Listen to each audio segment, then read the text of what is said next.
Hi, Haley. I wanted to talk to you about your week one writing assignment. First off, your formatting looks pretty good. Your heading is very clear, very professional here. It looks like you forgot your header up here in your upper right hand corner, the last name and the page number. So make sure you include that as well. Remember, there's a tutorial on how to format your papers in MLA located in the resources folder in Blackboard. So if you need guidance on how to create a header, it's there.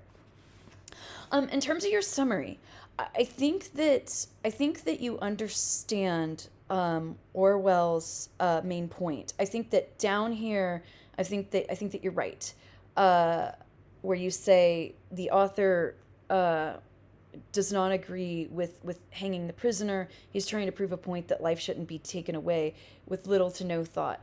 Yeah, I think that that is a good assessment of what Orwell's doing. Essentially, he's arguing that capital punishment is immoral, right?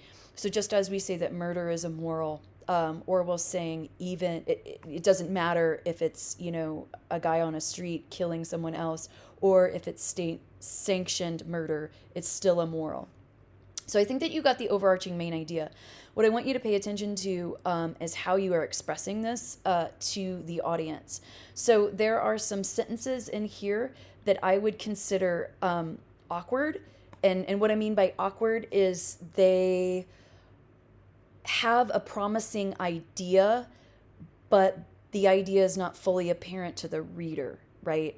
So these are sentences that you would need to go back and revise. Um, this first one, or sorry, this second one. Um, Here's another one that there's like a promising idea here, but it's not quite sure what you're saying. But the author isn't quite sure what you're saying. And this one, I think you're being too broad. Um, these two sentences would be considered sentence fragments, meaning that they are incomplete thoughts. So a sentence needs to have two things, a subject and a verb. So a sentence fragment could be missing a subject, it could be missing a verb, or quite possibly it's missing both. And we don't use them in professional writing because they're informal. And in fact, they're considered grammatical errors. So remember that when you're writing in professional contexts, you want to be as formal as possible. So make sure that you're going back to read for sentence fragments.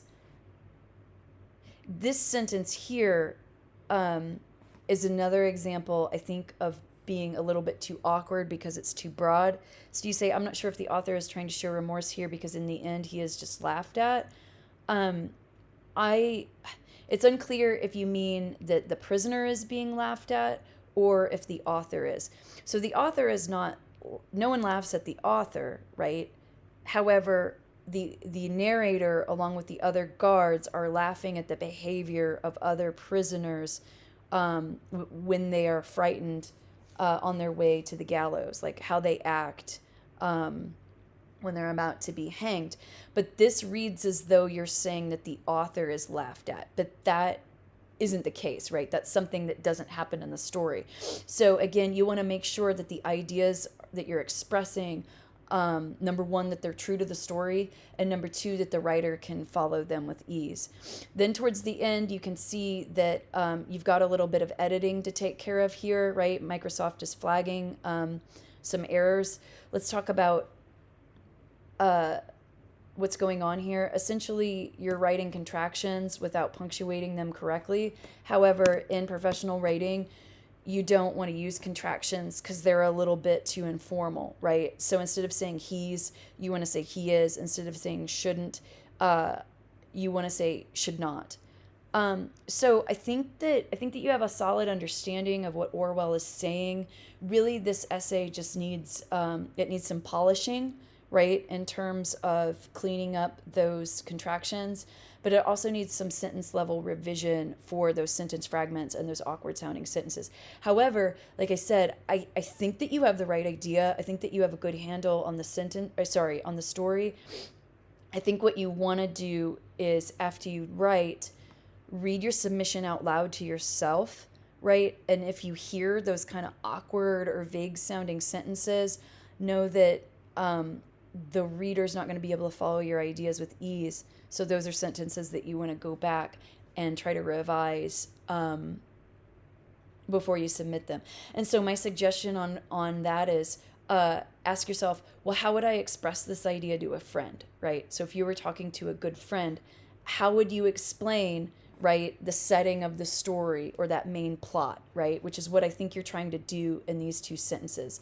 So imagine yourself talking to a good friend, write down exactly what you would say, and then before you turn it in, you can go back and polish it and make it sound, quote unquote, more professional. So that's the strategy that I would give you for awkward sounding sentences.